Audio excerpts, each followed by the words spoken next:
This channel does not promote any violent, harmful, or illegal activities. All content provided by this channel is meant for an education purpose only.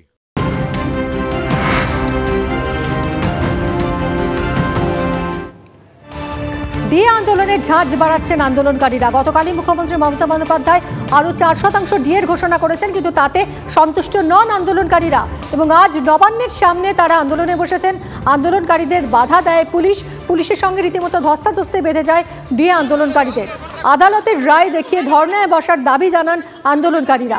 পুলিশের সঙ্গে তর্কাতর্কি বেঁধে যায় তাদের, পরে রাস্তা ছেড়ে ফুটপাথে ধর্নায় বসেন তারা।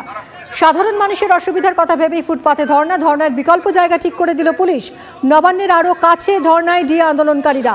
সরাসরি চলে যাব, সেখান থেকে রয়েছেন আমাদের প্রতিনিধি সত্যজিৎ। আদালত যে জায়গা নির্ধারিত করে দিয়েছিল সেই সুনির্দিষ্ট জায়গাতেই কি এখন আন্দোলনকারীরা আন্দোলন করছেন? কি ছবি এই মুহূর্তে? মিমি, আমি সকাল থেকেই যেটা বলবার চেষ্টা করছিলাম যে নির্ধারিত জায়গা আদালত ঠিক করে দিয়েছিল সেই জায়গাতে এখনও পর্যন্ত যেতে পারেনি আন্দোলনকারীরা।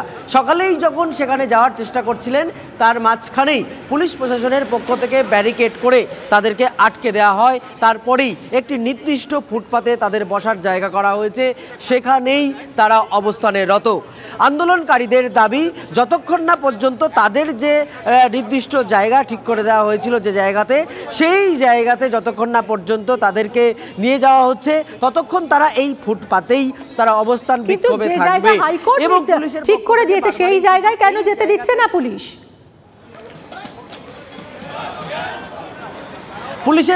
পুলিশের পক্ষ থেকে যুক্তি যে নবান্নের সামনে 144 ধারা থাকে এবং এখানে চিৎকার চেঁচামেচি সহ অন্য কোনো রকম অ্যাজিটেশন বা বিক্ষোভ কর্মসূচি পালন করা যাবে না। সেক্ষেত্রে কিন্তু পুলিশ তারা আটকে দিয়েছে। কিন্তু আন্দোলনকারীদের সূত্রে জানা যাচ্ছে যে ঠিক 10:30টাতে প্রশাসনের পক্ষ থেকে এই বিক্ষোভের পরবর্তীতে তারা ডিভিশন বেঞ্চে যাচ্ছে এবং সেই ডিভিশন বেঞ্চে কি রায় দেয় সেটার ওপর খুব গুরুত্ব। সেটার কতটা রায় দেয়, কতটা তাদের পক্ষে যায়, তার দিকেই কিন্তু তাকিয়ে আছেন পুলিশ প্রশাসনের আধিকারিকরা। যদি প্রশাসনের পক্ষে সেই রায় যায় সেক্ষেত্রে এই আন্দোলনকারীরা কিন্তু তাদের এই আন্দোলন এখানে থামাতে হবে। কিন্তু যৌথ মঞ্চের পক্ষ থেকে পরিষ্কার করে বলা হচ্ছে যে তাদের হাইকোর্টের রায় তাদের সঙ্গে আছে এবং নির্দিষ্ট যে জায়গা তাদের ঠিক করে দেওয়া হয়েছে সেখানেই তারা যাবেন এবং বিক্ষোভ দেখাবেন। এবং বর্তমানে প্রশাসনের পক্ষ থেকে যে ফুটপাথে, যে ছবিটা আমি দেখাচ্ছি এই মুহূর্তে, যে একটি ফুটপাথ, সেই ফুটপাথেই কার্যত যৌথ মঞ্চের পক্ষ থেকে তারা এখানে বিক্ষোভ দেখাচ্ছেন এবং তাদের যে দাবি দেওয়া সেই দাবি দেওয়া নিয়েই তারা কার্যত এখানে বসে আছেন। ফলে পুলিশ প্রশাসন তারা কি বলছে এবং আরেকটা গুরুত্বপূর্ণ বিষয় তাদের থেকেই শুনবো যে হ্যাঁ বলুন। এটা সময়ের দাবি, আমাদের ওই বৃহত্তর দাবি তো আছে, এই মুহূর্তের দাবি। এখানে আমরা এসছি উইথ ফিমেল প্রোটেস্টার্স, তাদের টয়লেট বন্ধ করে দেওয়া হয়েছে। আমরা টয়লেট পায়খানা পেচ্ছাপ করবো না, এখানে সবার জন্য ব্যবহারের জায়গা। এটা কি ধরনের অত্যাচার চলছে? বর্বরী অত্যাচার। আমরা তো মহিলা, আমাদেরও তো হচ্ছে কিছু বেসিক নিডস আছে।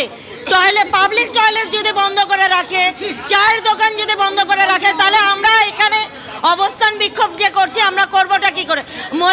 পুরুষ মানুষ তো নয় যে কোনো জায়গায় চলে যাবে। অ্যাটলিস্ট মহিলাদের জন্য তো, উনি তো একজন মহিলা মুখ্যমন্ত্রী।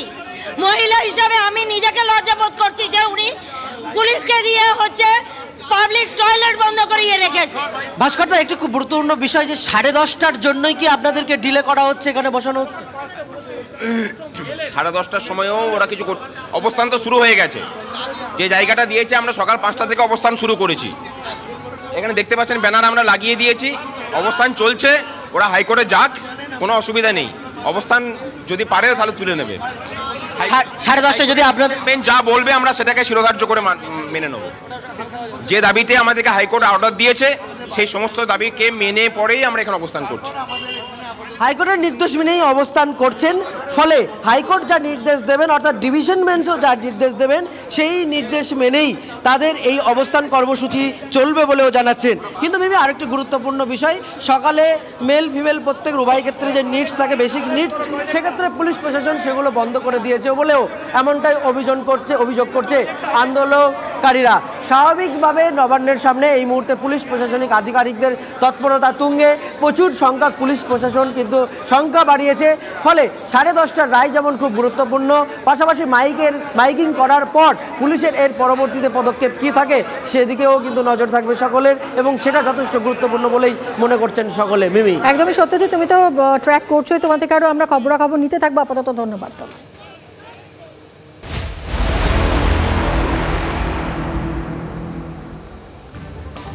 আজ ফের এসএলএসটি চাকরি প্রার্থীদের সঙ্গে শিক্ষামন্ত্রীর ব্রাত্য বসুর বৈঠক। চাকরি পাওয়া নিয়ে হতাশ প্রার্থীরা। সুপ্রিম কোর্টের মামলায় রাজ্যের ভূমিকায় তারা হতাশ বলে জানিয়েছেন চাকরি প্রার্থীরা। আজকের বৈঠকে চাকরি নিয়ে শিক্ষামন্ত্রীকে ডেডলাইন দেওয়ার হুঁশিয়ারি প্রার্থীদের।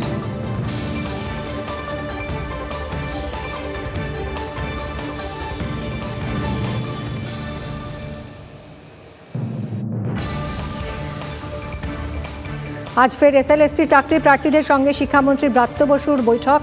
চাকরি পাওয়া নিয়ে এই মুহূর্তে হতাশ প্রার্থীরা। সুপ্রিম কোর্টের মামলায় রাজ্যের ভূমিকায় তারা হতাশ বলে জানিয়েছেন চাকরি প্রার্থীরা, এবং আজকের এই বৈঠকে চাকরি নিয়ে শিক্ষামন্ত্রীকে ডেডলাইন দেওয়ার হুঁশিয়ারি প্রার্থীদের।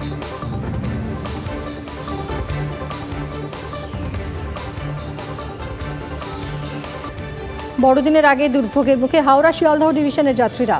শনিবার হাওড়া শিয়ালদহ ডিভিশনে বাতিল থাকবে 65টি local train. Sealdah main, Sealdah south, Sealdah Bongaon এবং শিয়ালদহ হাসনাবাদ শাখায় 43টি ট্রেন বাতিল। পাশাপাশি হাওড়া বর্ধমান মেইন এবং কর্ড লাইনে বাতিল থাকবে 22টি লোকাল। শিয়ালদহ শাখার দমদম স্টেশনে ট্র্যাক মেরামতির কাজের জন্যই বাতিল করা হয়েছে ট্রেনগুলি।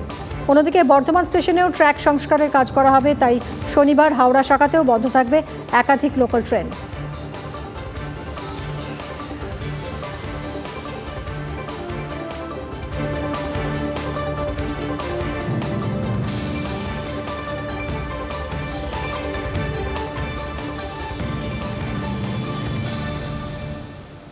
ফের চোখ রাঙাচ্ছে করোনা। রাজ্যে এখন 5 জন কোভিড পজিটিভ, 3 জন হাসপাতালে ভর্তি, 2 জন হোম আইসোলেশনে।